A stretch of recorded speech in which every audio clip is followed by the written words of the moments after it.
안녕하세요. 저는 올해로 66이 된 치과 의사입니다. 이 일을 시작한 지 어느덧 30년이 훌쩍 넘었네요. 오늘 여러분께 제 이야기를 들려드리려고 합니다. 부끄럽고 창피한 고백이지만 누군가에게는 경고가 될 수 있을 거라 믿습니다.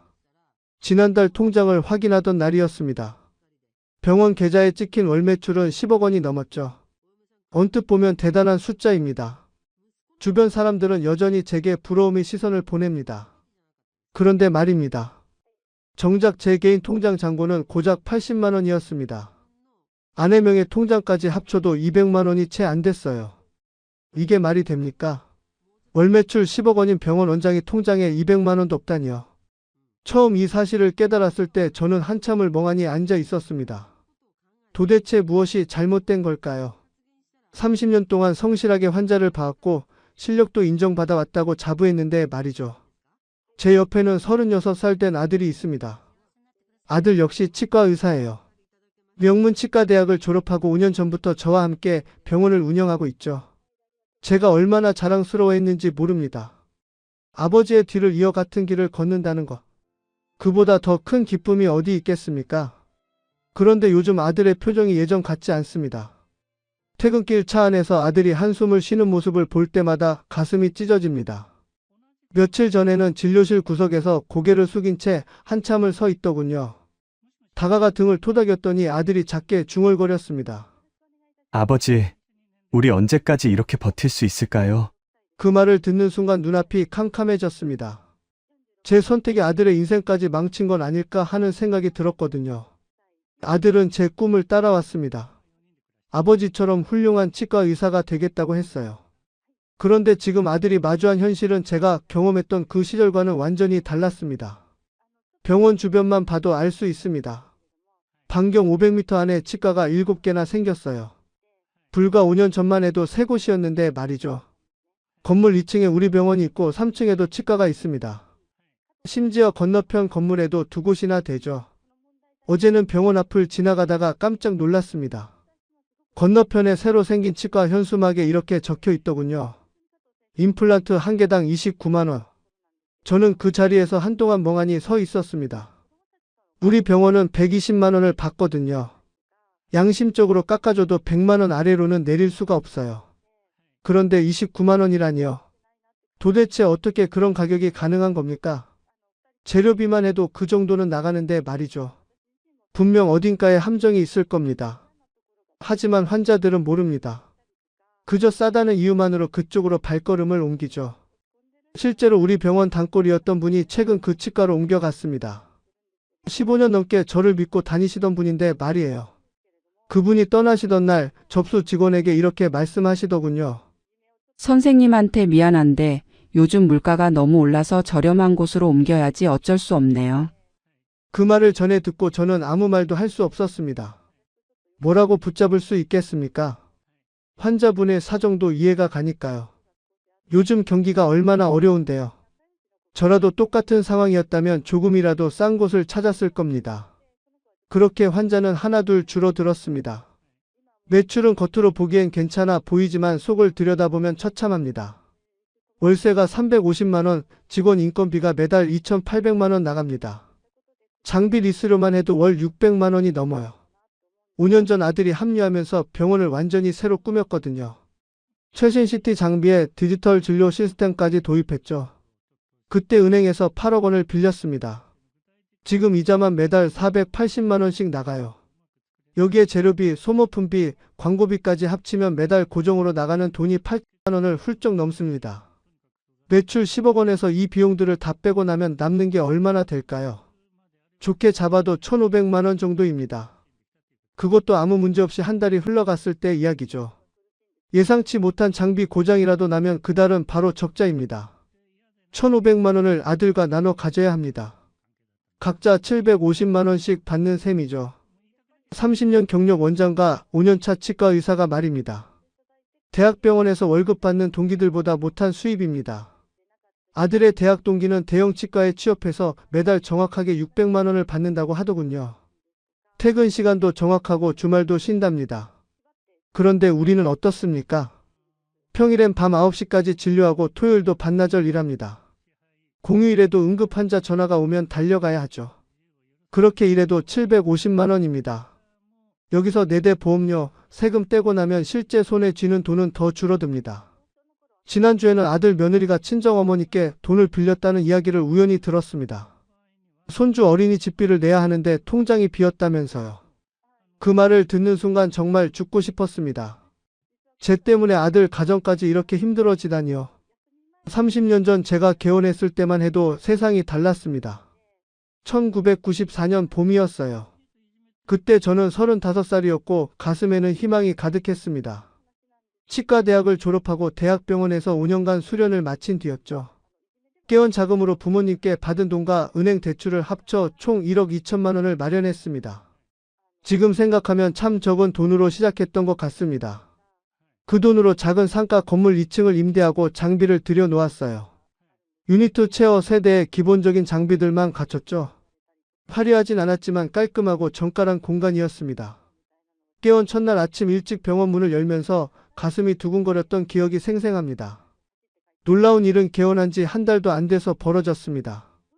입소문이 퍼지기 시작했거든요. 당시만 해도 동네의 치과가 우리 병원 포함해서 단 2곳뿐이었어요. 게다가 저는 대학병원 출신이라는 타이틀이 있었습니다. 환자분들이 신뢰를 보내주셨죠. 처음엔 하루에 6-7분 정도 오시던 환자가 점점 늘어났습니다. 반년쯤 지나자 예약 없이는 진료받기 힘들 정도가 됐어요. 전화로 예약을 받으면 2주는 기본이었고 바쁠 때는 한 달을 기다려야 했습니다. 그렇게 환자를 기다리게 해도 아무도 불평하지 않았어요. 오히려 조금 비싸더라도 저를 찾아주셨죠. 임플란트 한 개에 250만 원을 받았는데도 예약이 끊이지 않았습니다. 수입도 정말 좋았습니다. 깨원 첫 해부터 월 평균 3천만 원 정도 벌었어요. 여기서 월세 80만 원, 직원 급여 200만 원, 재료비 몇백만 원 빼고 나면 순수익이 2천만 원은 거뜬히 넘었습니다. 대출 이자를 갚고도 매달 1,000만 원 이상이 통장에 쌓였죠. 그 돈으로 3년 만에 대출을 모두 갚았습니다. 아내는 그때를 천국 같았다고 말합니다. 매달 생활비 걱정 없이 쓸 수 있었고 아이들 교육에도 마음껏 투자할 수 있었거든요. 큰딸을 피아노 학원에 보내고 아들은 태권도와 영어 학원을 다녔어요. 주말마다 가족끼리 외식하는 게 당연한 일상이었습니다. 명절 때는 부모님께 용돈도 넉넉히 드렸죠.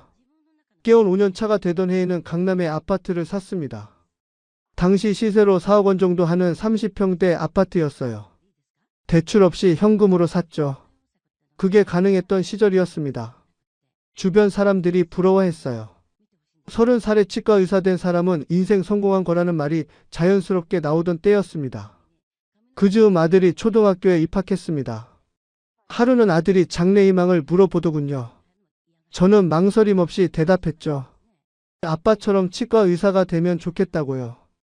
아들은 그날부터 자기도 치과 의사가 되겠다고 했습니다. 얼마나 뿌듯했는지 모릅니다. 제 아들이 제 길을 따라오겠다니 말이에요. 주변 동료들도 비슷했습니다. 치대 동기들이 모이면 다들 깨원 이야기로 꽃을 피웠어요. 누구는 월수익이 5천만 원 넘는다. 누구는 건물을 샀다. 그런 이야기들이 오갔죠. 실제로 그게 가능한 시절이었으니까요. 우리는 선택받은 직업을 가진 사람들이라고 믿었습니다. 환자들과의 관계도 지금과는 완전히 달랐습니다. 한 분 한 분 충분한 시간을 갖고 상담했고 치료 계획도 여유롭게 설명드렸어요. 환자분들은 제 말을 믿고 따라주셨습니다. 가격 흥정을 하는 분도 거의 없었죠. 의사가 제시한 금액이면 그대로 받아들였어요. 그렇게 10년이 흘렀습니다. 2000년대 초반까지도 상황은 크게 달라지지 않았어요. 여전히 환자는 많았고 수입도 안정적이었습니다. 아들은 중학생이 됐고 성적도 꽤 괜찮았어요. 저는 자연스럽게 아들의 진로를 치과대학으로 생각했습니다. 아내도 동의했죠. 아들이 고등학교에 들어가던 해 저는 병원을 조금 더 키우기로 결심했습니다. 여포실이 비어서 그쪽까지 임대했어요. 유니트 체어를 5대로 늘리고 최신 장비도 들여놓았죠. 투자금으로 5천만 원 정도 들어갔지만 걱정하지 않았습니다. 그 정도는 1년 안에 회수할 수 있다고 확신했거든요. 실제로도 그랬습니다. 넓어진 병원에 환자는 더 많이 찾아왔고 매출도 늘어났어요. 직원도 2명 더 뽑았습니다. 모든 게 순조로웠죠. 제 인생에서 가장 행복했던 시기라고 말할 수 있습니다. 돈 걱정 없이 일할 수 있고 가족이 화목하고 미래에 대한 불안도 전혀 없었으니까요. 하지만 그때 저는 몰랐습니다. 이 평화로운 시간이 곧 끝날 거라는 사실을 말이에요. 변화는 아주 천천히 그러나 확실하게 다가오고 있었습니다. 아들이 치과대학에 합격했다는 소식을 들었을 때 저는 정말 기뻤습니다. 수능 성적 발표 날 아들이 환하게 웃으며 합격 통지를 보여줬을 때의 그 순간을 평생 잊지 못할 겁니다. 제가 걸어온 길을 아들도 함께 걷게 된다는 사실이 얼마나 자랑스러웠는지 모릅니다. 친척들이 모인 자리에서 저는 어깨가 으쓱해졌어요. 아들이 명문치대에 붙었다고 말할 때마다 주변 사람들이 부러워하는 눈빛을 보냈거든요. 치과의사 아버지의 치과의사 아들이라니 정말 대단한 집안이라는 칭찬을 들었습니다. 그럴 때마다 저는 겸손하게 웃으면서도 속으로는 뿌듯함을 감출 수 없었죠. 아들의 대학생활 6년 동안 저는 병원 확장을 본격적으로 준비했습니다. 아들이 졸업하고 돌아오면 함께 일할 공간이 필요했거든요. 기존 병원 공간으로는 부족하다고 판단했어요. 그래서 건물 전체 3층을 새로 임대하기로 결정했습니다. 2019년 초였습니다. 아들이 대학 마지막 학년이 되던 해였죠. 저는 대대적인 리모델링 공사를 시작했어요. 낡은 장비들을 모두 교체하고 인테리어도 완전히 새로 했습니다. 요즘 젊은 환자들은 병원 분위기를 많이 본다는 이야기를 들었거든요. 깔끔하고 모던한 느낌으로 꾸미려고 신경 썼습니다. 가장 큰 투자는 장비였습니다. 최신형 디지털 엑스레이 장비에 3억 원, 구강 스캐너에 8천만 원, 새 유니트 체어 7대에 1억 5천만 원이 들어갔어요. 인테리어 비용까지 합치면 총 10억 원 정도가 투입됐습니다. 제 평생 번 돈 중 상당 부분을 쏟아부은 셈이었죠. 은행에서 8억 원을 대출 받았습니다. 당시만 해도 제 신용도가 좋았고 병원 매출도 안정적이었기 때문에 대출은 어렵지 않았어요. 대출 담당자는 오히려 더 빌려갈 수 있다고 권유했습니다. 저는 그 정도면 충분하다고 생각했죠. 아들과 함께 일하면 매출이 2배는 늘어날 테니 금방 갚을 수 있다고 믿었습니다. 공사 기간 동안 병원 문을 닫아야 했어요. 석 달 동안 수입이 전혀 없었지만 걱정하지 않았습니다. 그동안 쌓아둔 여유 자금이 있었고 새로 시작하면 곧 회복될 거라고 생각했거든요. 아내는 조금 불안해했지만 저는 자신 있게 말했습니다. 걱정하지 말라고, 아들과 함께하면 더 크게 성공할 거라고요. 아들이 졸업하고 집에 돌아왔을 때 저는 새로 꾸민 병원을 자랑스럽게 보여줬습니다. 아들도 감탄했어요. 정말 멋지다고, 이런 곳에서 일할 수 있어서 기대된다고 말했죠. 그 말을 듣는 순간 지난 몇 달간의 고생이 다 보람으로 느껴졌습니다. 재개원 날짜를 잡았습니다. 2020년 3월 2일이었어요. 대대적으로 홍보도 했습니다. 동네 신문에 광고를 내고 전단지도 돌렸죠. 기존 환자분들께는 일일이 전화를 드려서 새롭게 단장한 병원을 알렸습니다. 반응은 좋았어요. 많은 분들이 축하해 주셨고 꼭 방문하겠다고 약속해 주셨습니다. 개원 첫날은 정말 바빴습니다. 예약 환자만 20분이 넘었고 예약 없이 오신 분들까지 합치면 30분 가까이 됐어요. 아들과 저는 각자 진료실에서 열심히 환자를 봤습니다. 오랜만에 느껴보는 활기찬 분위기였죠. 그런데 이상한 느낌이 들기 시작한 건 한 달쯤 지나서였습니다. 재개원 초반에 반짝 효과가 지나가자 환자 수가 예상보다 적었어요. 예전 같으면 예약이 2주치는 꽉 찼을 텐데 일주일 후 예약도 반이 채 안 찼습니다. 처음엔 코로나 때문이라고 생각했어요. 실제로 그 시기에 사람들이 외출을 많이 자제했으니까요. 하지만 시간이 지나도 상황은 나아지지 않았습니다. 오히려 점점 더 어려워졌어요. 매달 들어오는 매출을 계산해보니 예상치의 70% 수준밖에 안 됐습니다. 고정비는 그대로인데 수입이 줄어드니 여유가 없어지기 시작했죠. 더 큰 문제는 따로 있었습니다. 바로 옆 건물에 대형 치과 체인점이 들어온 겁니다. 개원한 지 2달 만에 생긴 일이었어요. 현수막에는 임플란트 특가 행사라고 크게 적혀 있었습니다. 가격을 보고 깜짝 놀랐죠. 우리 병원의 절반도 안 되는 금액이었습니다. 아들과 마주 앉아 심각하게 이야기를 나눴습니다. 어떻게 대응해야 할지 고민이 됐거든요. 아들은 가격을 낮춰야 한다고 주장했어요. 그래야 경쟁력이 있다면서요. 하지만 저는 반대했습니다. 우리는 품질로 승부해야 한다고 싸구려 치과와는 다르다고 말했죠. 그게 저희 부자 사이에 처음으로 생긴 의견 차이였습니다. 그때만 해도 저는 제 경험을 믿었어요. 30년 가까이 이 일을 해온 베테랑이었으니까요. 하지만 돌이켜보면 그때부터 이미 시장은 완전히 달라지고 있었던 겁니다. 아들과 함께 일하기 시작한 지 6개월쯤 됐을 때였습니다. 퇴근 후 저녁을 먹으면서 아들이 조심스럽게 말을 꺼냈어요. 요즘 환자분들이 가격에 대해 굉장히 민감하게 반응한다는 이야기였죠. 상담할 때마다 다른 치과 견적과 비교하시는 분들이 많다고 했습니다. 저는 그게 당연하다고 생각했어요. 환자 입장에서야 여러 곳을 알아보는 게 자연스러운 일 아니겠습니까? 하지만 아들의 표정은 심각했습니다. 단순히 비교하는 수준이 아니라 우리가 너무 비싸다고 생각하시는 분들이 대부분이라는 거예요.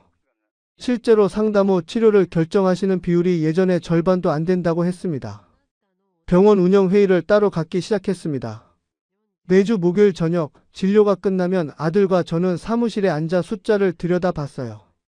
매출 추이, 신규 환자 수, 재방문율 같은 것들이었죠.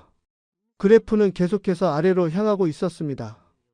반면에 고정비는 한치의 변동도 없이 매달 똑같이 나갔어요. 아들은 온라인 마케팅을 강화해야 한다고 주장했습니다. 요즘 환자들은 인터넷 검색으로 병원을 찾는다면서 포털 사이트 광고와 블로그 홍보가 필수라고 했죠. 저는 처음에 그 말을 이해하지 못했습니다. 실력 있는 의사면 환자가 자연스럽게 찾아오는 게 당연한 거 아니냐고 반문했어요. 하지만 아들의 생각은 달랐습니다. 지금은 실력보다 노출이 먼저라고, 아무리 실력이 좋아도 사람들 눈에 띄지 않으면 소용없다고 말했어요. 그 말을 듣는 순간 기분이 묘했습니다. 30년 동안 믿어왔던 원칙이 무너지는 느낌이었거든요. 결국 아들의 의견을 따르기로 했습니다. 마케팅 대행사와 계약을 맺었어요. 매달 300만 원씩 지출하기로 했죠. 처음 계약서에 사인할 때 손이 떨렸습니다. 이 돈이면 직원 한 명 월급인데 광고비로 쓴다는 게 아까웠거든요. 하지만 아들은 이게 투자라고, 나중에 환자가 늘면 충분히 회수할 수 있다고 설득했습니다. 광고 효과는 있었습니다. 신규 환자 문의 전화가 확실히 늘어났어요. 하지만 문제는 그 다음이었죠. 전화로 가격을 먼저 물어보시는 분들이 대부분이었습니다. 임플란트 얼마냐, 교정 비용이 얼마냐, 그런 질문들이었어요. 가격을 말씀드리면 잠시 침묵이 흐르다가 다시 연락드리겠다는 말만 남기고 전화를 끊으셨습니다. 아들은 점점 지쳐가는 게 눈에 보였습니다. 하루는 진료 중간에 화장실에 들어갔다가 한참 만에 나오더니 눈이 빨갛게 충혈돼 있었어요. 무슨 일이냐고 물었지만 아들은 괜찮다고만 했습니다. 하지만 저는 알 수 있었어요. 아들도 저처럼 막막함을 느끼고 있다는 걸 말이죠. 어느 날 저녁이었습니다. 아들이 용기를 내서 말했어요. 대학 동기들과 만났는데 자기만 이렇게 힘들다고 하더군요. 대형 치과에 취업한 친구는 정해진 시간만 일하고 월급을 꼬박꼬박 받는다고 했습니다. 깨어난 친구들도 부모님 도움 없이 작게 시작해서 오히려 부담이 적다고 하더래요. 그 말을 듣는 순간 가슴이 철렁했습니다. 아들에게 너무 큰 짐을 지운 건 아닐까 하는 생각이 들었거든요. 10억짜리 병원을 물려준다고 좋아했는데 사실은 10억짜리 빚을 떠안긴 것과 다름없었으니까요. 제 욕심이 아들의 미래까지 망친 건 아닌가 싶어 잠을 이루지 못했습니다. 며느리와도 갈등이 생기기 시작했어요. 며느리는 병원 일에 관여하지 않았지만 집안 분위기를 통해 상황을 느끼고 있었던 것 같습니다. 아들이 집에 가면 며느리가 물어본대요. 병원은 언제쯤 안정될 거냐고, 대출 이자는 언제까지 내야 하냐고요. 손주가 태어났을 때 저는 정말 기뻤습니다. 하지만 동시에 걱정도 됐어요. 육아 비용이 만만치 않다는 걸 알고 있었거든요. 아들 부부가 경제적으로 여유가 있어야 손주를 잘 키울 텐데 지금 상황으로는 그게 쉽지 않아 보였습니다. 직원들도 눈치를 채기 시작했습니다. 월급날이 다가오면 제 얼굴을 살피는 게 느껴졌어요. 물론 한 번도 밀린 적은 없었습니다. 어떻게든 직원 급여만큼은 제때 드렸죠. 하지만 그러다 보니 정작 제 통장과 아들 통장은 바닥이 났습니다. 15년 넘게 함께 일한 치위생사 선생님이 있었습니다. 정말 실력도 좋고 성실한 분이었어요. 그분이 조심스럽게 말씀하시더군요.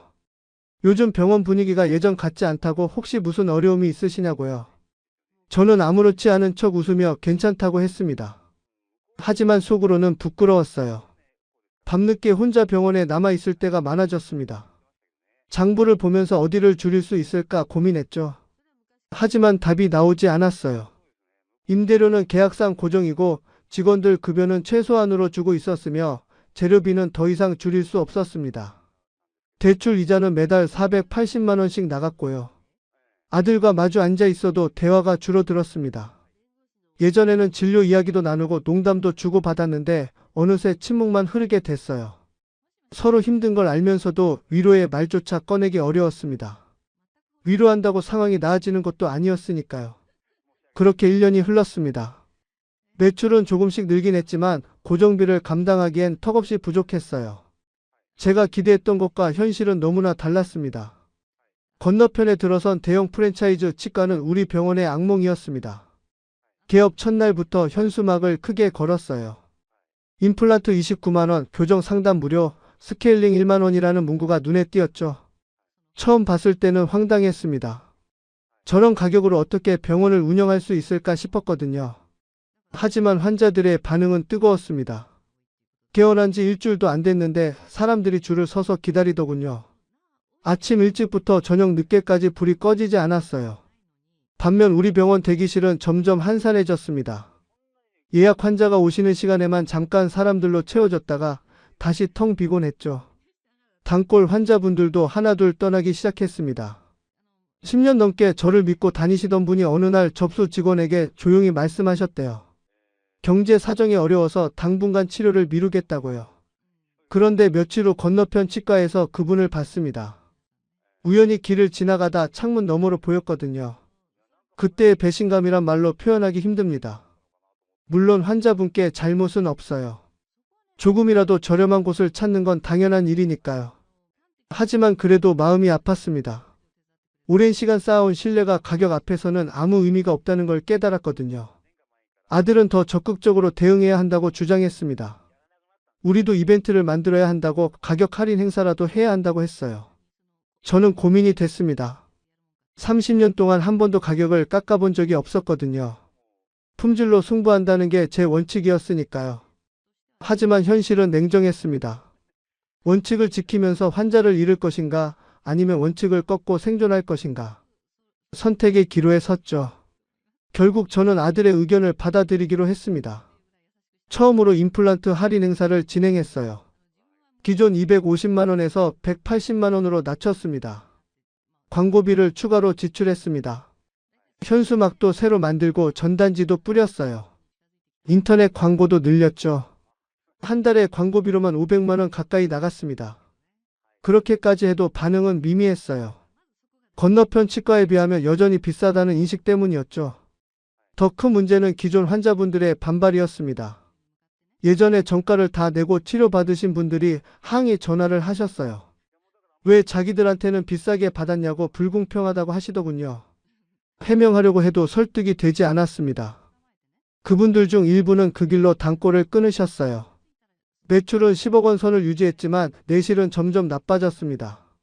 할인을 하다 보니 건당 마진이 크게 줄었거든요.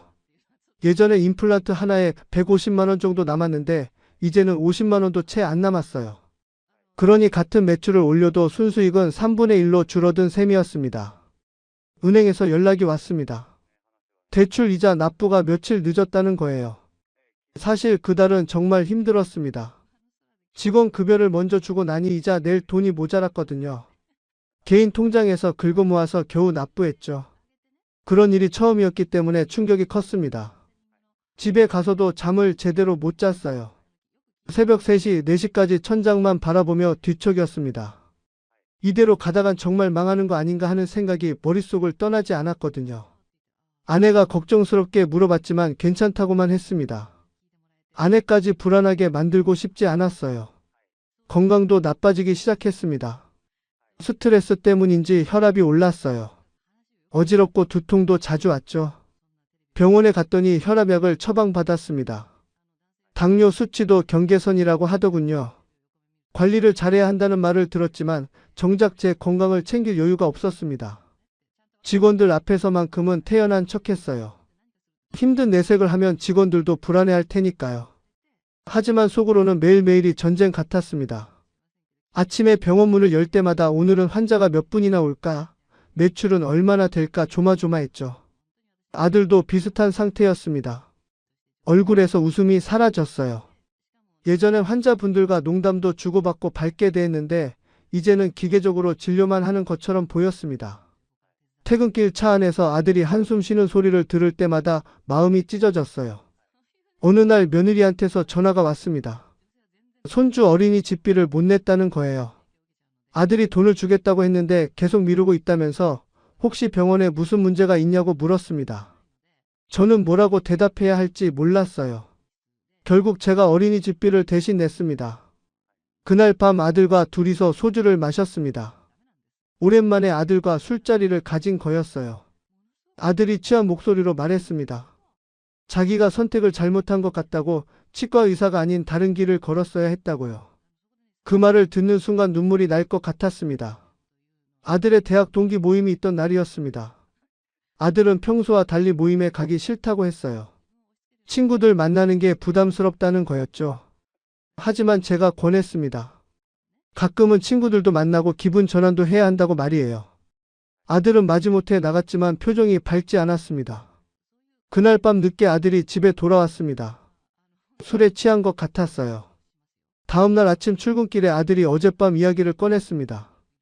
동기들을 만나고 나니 더 우울해졌다고 하더군요. 친구들은 다들 안정적인 삶을 살고 있었대요.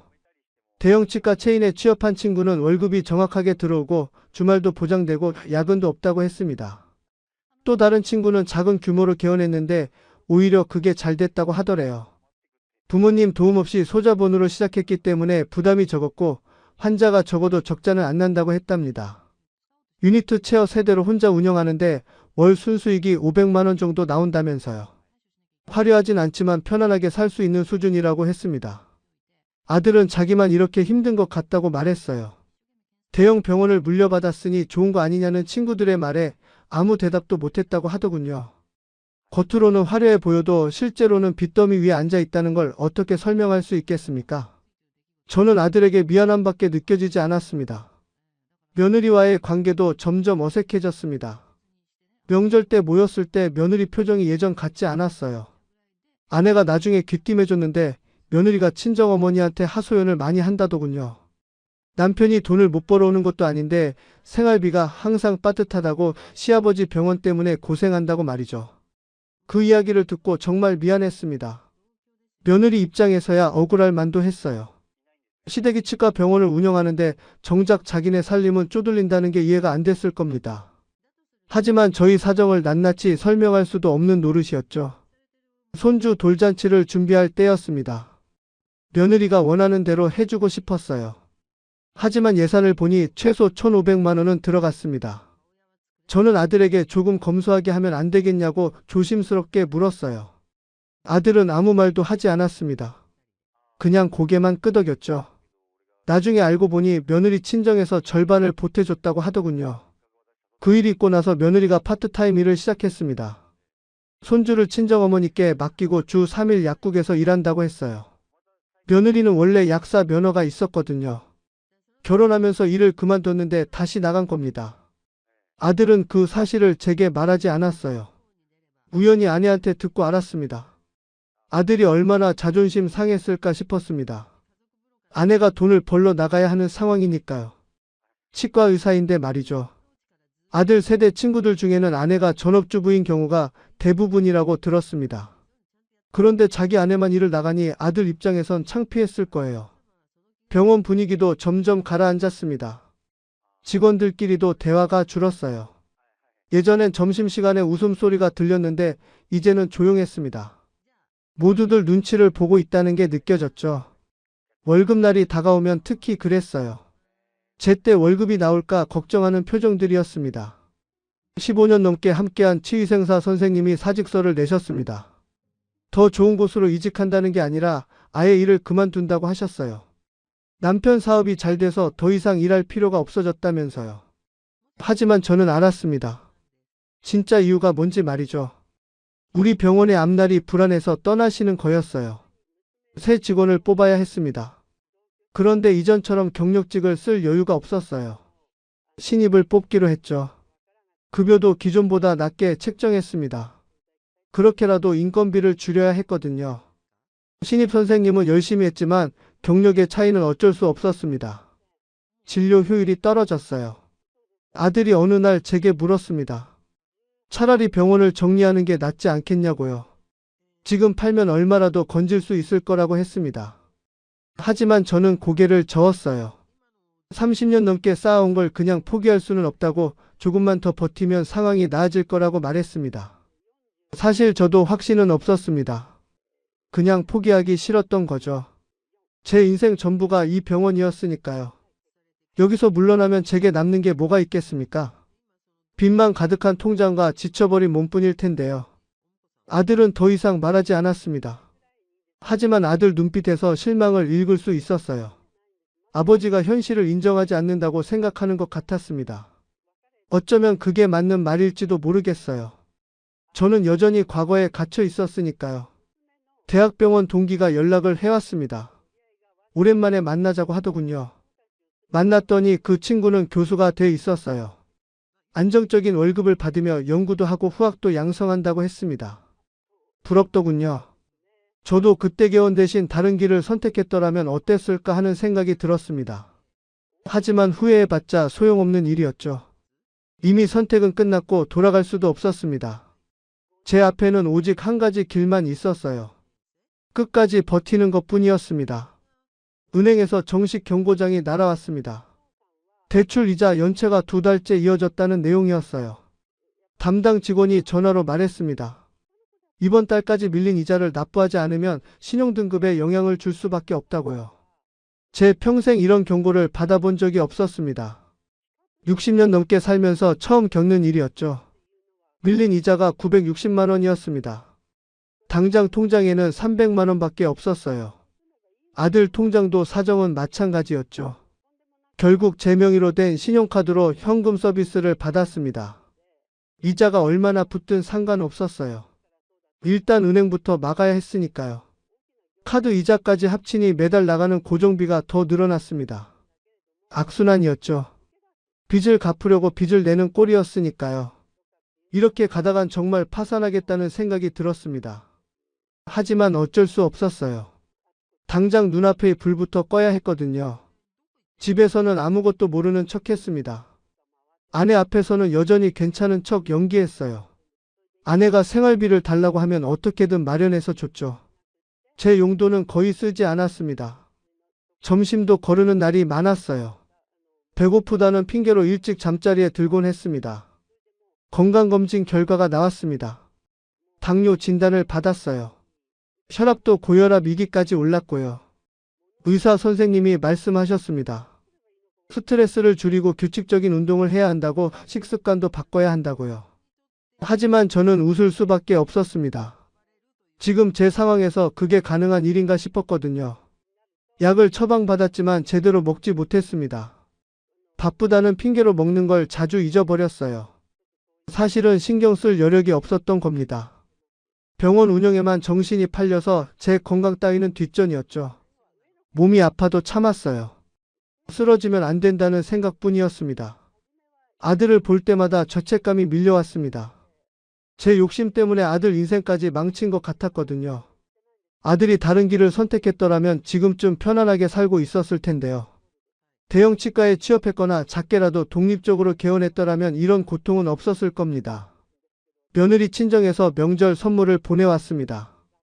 고급 한우 세트였어요. 아내가 기뻐하며 받았지만 저는 마음이 편치 않았습니다. 며느리 친정이 우리보다 형편이 나은 것 같았거든요. 사위 집안이 어려운 걸 알고 도와주려는 마음이 느껴졌어요. 고마우면서도 자존심이 상했습니다. 손주 생일이었습니다.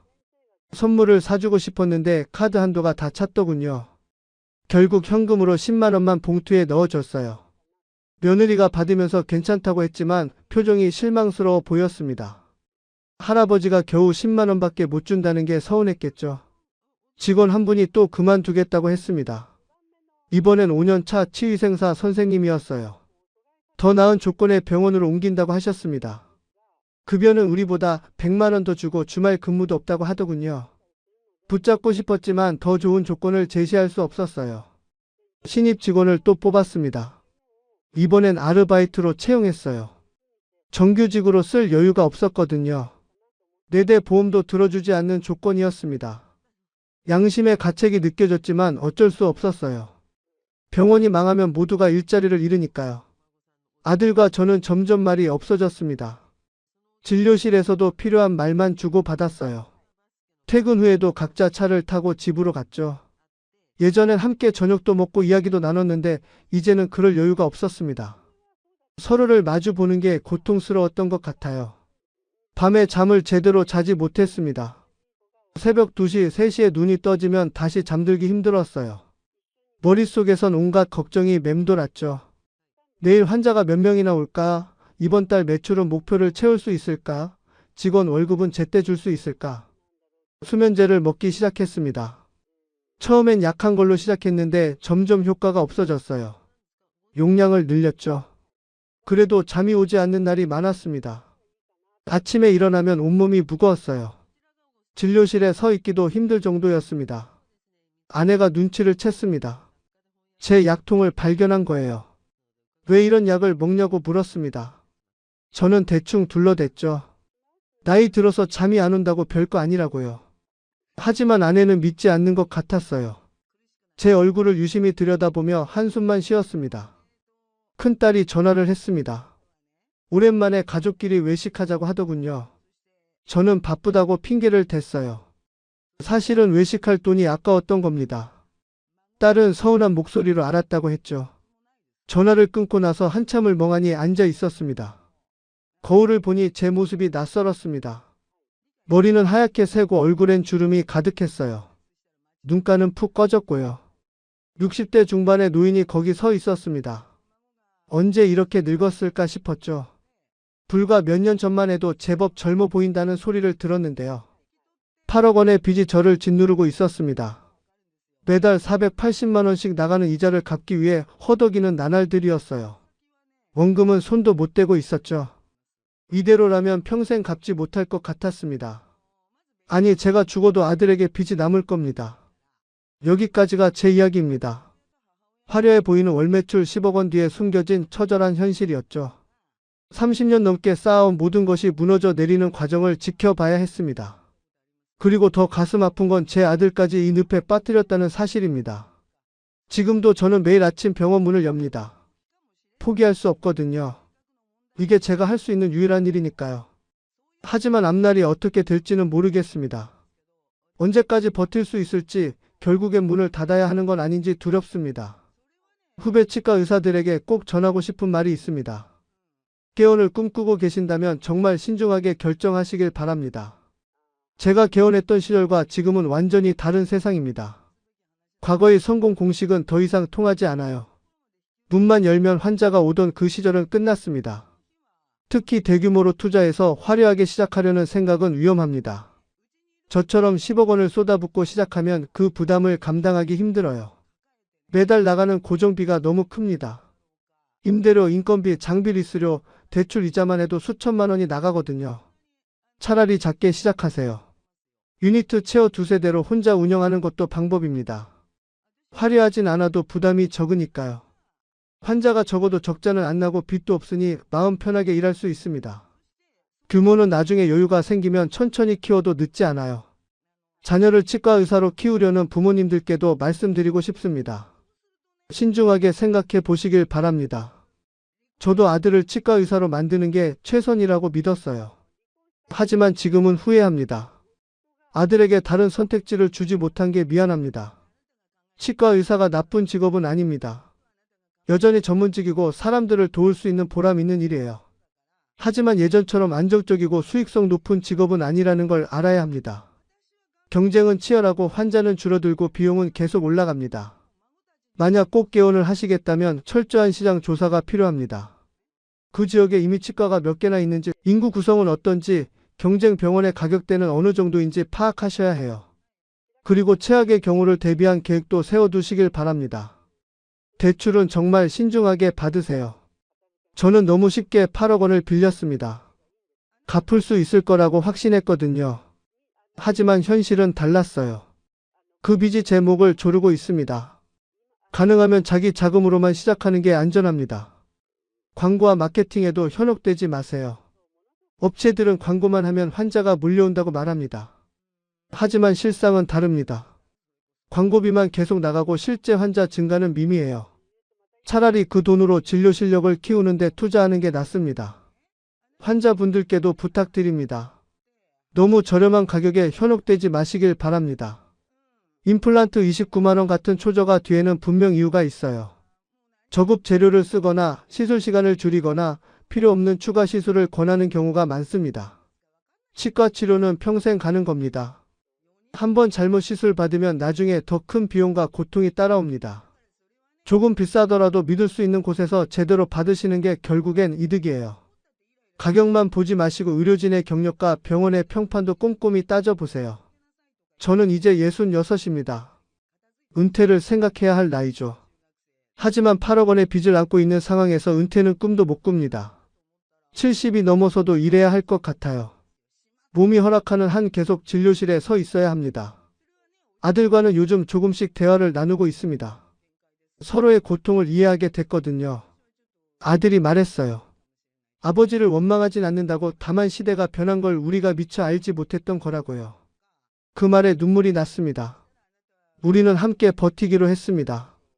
언젠가는 상황이 나아질 거라는 희망을 놓지 않기로요. 비록 지금은 힘들지만 서로 의지하며 한 걸음씩 나아가려 합니다. 아들이 있어서 그나마 다행입니다. 혼자였다면 진작 포기했을 거예요. 여러분께서 이 글을 읽으시고 무언가 느끼는 바가 있으시다면 주변 분들과 나눠주시길 부탁드립니다. 특히 저처럼 깨어를 준비 중이시거나 자녀 진로를 고민하시는 분들께 도움이 됐으면 좋겠습니다. 제 경험이 누군가에게는 경고가 되고 또 누군가에게는 위로가 되길 바랍니다. 공감하신다면 주변에 저 같은 나이대의 지인들에게도 저의 이야기를 알려주시고 힘낼 수 있도록 댓글과 좋아요로 응원 부탁드립니다. 혼자가 아니라는 것, 같은 어려움을 겪는 이들이 있다는 것만으로도 큰 힘이 됩니다. 긴 글 읽어주셔서 감사합니다. 여러분 모두 건강하시고 현명한 선택하시길 바랍니다.